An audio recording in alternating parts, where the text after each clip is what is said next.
Okay, let's dive right into this. Welcome to today's explainer, where we're going to untangle what is honestly one of history's absolute biggest mythological misconceptions. I mean, we're talking about a character who has been deeply, fundamentally misunderstood for literally thousands of years. We're going to look at how a wildly complex, essential ancient figure got systematically flattened into, well, a cartoonish villain. So get ready, because what you think you know about ancient mythology is probably about to be turned completely upside down. So, to understand exactly where this massive misconception starts, we really have to look at how modern pop culture treats this ancient figure today. Look, if you're a fan of British sci-fi, you almost certainly recognize Sutekh from Doctor Who, right?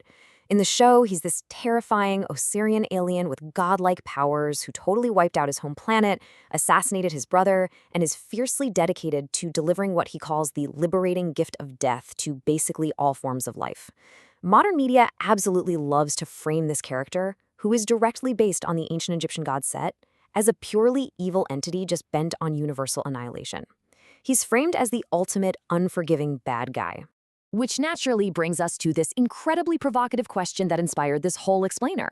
Is the ancient Egyptian god of evil basically just Satan? It's so tempting for us to make that jump, isn't it? I mean, we've all been raised in a culture heavily shaped by Abrahamic religions, where the universe is this very clear high-stakes battleground between absolute good and absolute evil. There's God, and then there's a devil who rebels. So when we look back at ancient polytheistic myths, we automatically try to cram their characters into our modern black and white boxes. But as you'll see in a minute, applying that modern lens to the ancient world is just a massive mistake. Seriously, prepare for a total narrative record scratch here, because the reality is a massive contradiction to what we just talked about. On one side, sure, we have our modern media's devil, seeking complete destruction and nothingness. But on the other side, the actual ancient Egyptian god, Set, was literally the protector of the sun god Ra. According to the mythology, every single night, Ra's sunboat had to travel through the dangerous netherworld just to allow the sun to rise again. And every night, this massive, terrifying serpent named Apep, who actually represented true annihilation and the end of the world, tried to destroy that boat.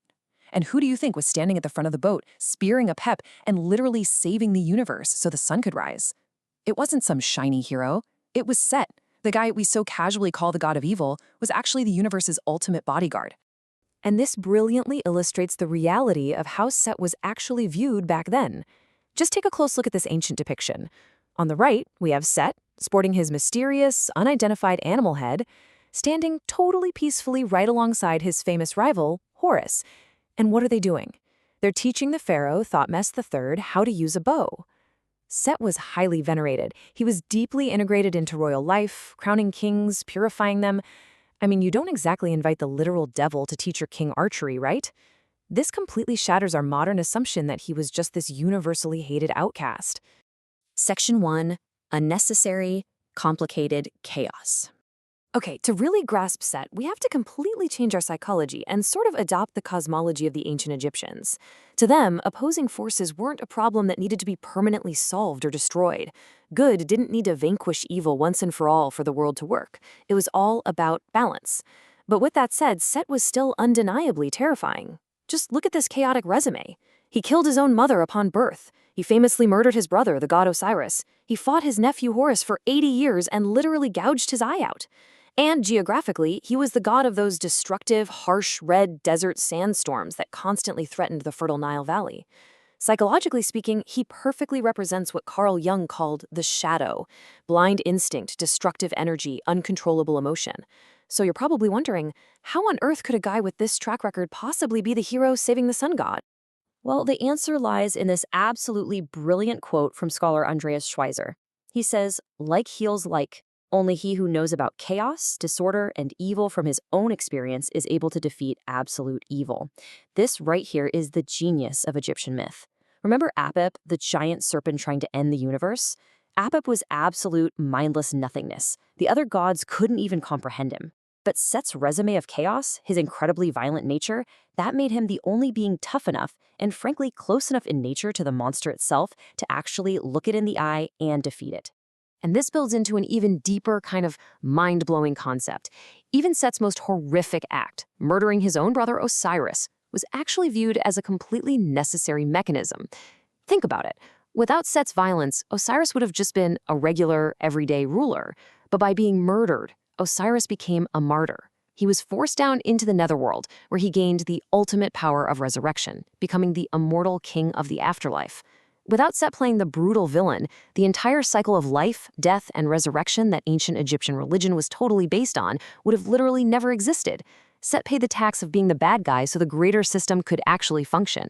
The Egyptians understood this complicated necessity so well that Set's power was actually harnessed for their most sacred rituals. Notice this, the Waz scepter. It's a staff topped with the head of Set's mysterious Shah animal, and it symbolized a courage that is deeply strong and destructive.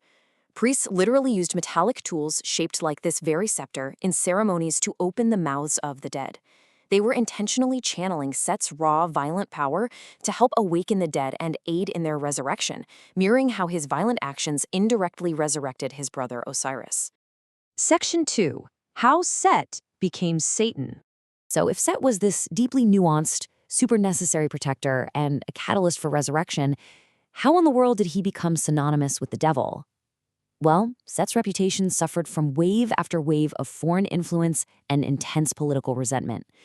During the Middle Kingdom, Asiatic invaders called the Hyksos conquered parts of Egypt, saw Set's raw strength, and adopted him as their chief god.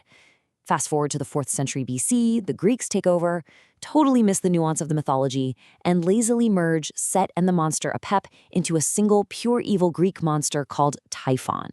By the Roman era, people were openly mocking him, drawing him with the head of a donkey, and incredibly, this whole smear campaign trickled all the way down to 1975 when a cult called the Temple of Set was founded in the US, literally worshiping him as Satan. The real turning point in this whole timeline, though, starts with the Hyksos backlash. Imagine your country is occupied by foreign invaders, right? And those invaders choose one of your own gods to be their absolute favorite. When the Egyptians finally expelled the Hyksos, they hated them so intensely that the antipathy just naturally spilled right over onto Set himself. He became the ultimate political scapegoat. The Egyptians slowly started downgrading him, essentially blaming him for letting the invasion happen in the first place, and they literally chiseled his face and name off of their own historical monuments. But the absolute final nail in the coffin for Set's reputation, it was a pure linguistic coincidence. When Christianity spread across the Roman Empire, it brought this concept of a singular ultimate devil. The Hebrew word for this entity is Satan, which comes from an old Semitic term meaning imposter or enemy. Meanwhile, the Egyptian god of chaos was named Set. Because the name sounded somewhat similar to foreign ears, people just assumed they were talking about the exact same entity. Etymologically, I want to be clear, these words have absolutely zero connection to each other, none. But that random phonetic similarity permanently locked Set into the role of the modern devil. Section 3. Misreading Ancient Myths. Honestly, when we look at Set, we're really looking at a mirror of how we process information and history today. The richness of Egyptian thought is revealed in this acceptance of the fact that opposites are never resolved but instead endure. The ancient people living along the Nile didn't feel this need to project all the world's evils onto a single simplified scapegoat. They accepted that the universe is just incredibly complicated. They accepted that a scorching, destructive desert sandstorm is terrifying, sure, but it's part of the exact same natural world as the life-giving river. They accepted chaos as a permanent, necessary reality of life, not some bug in the system that needed to be permanently deleted. Which really leaves us with this final question to ponder. Are we going to continue to project our modern black and white concepts of good versus evil onto the past? Or can we finally start viewing history and mythology on its own complex, three-dimensional terms? Because I promise you, when we stop looking for flattened pop culture villains like Sutekh, and we actually try to understand the deeply complex nature of a figure like Set, the ancient world suddenly becomes a much richer, much more fascinating place to learn from.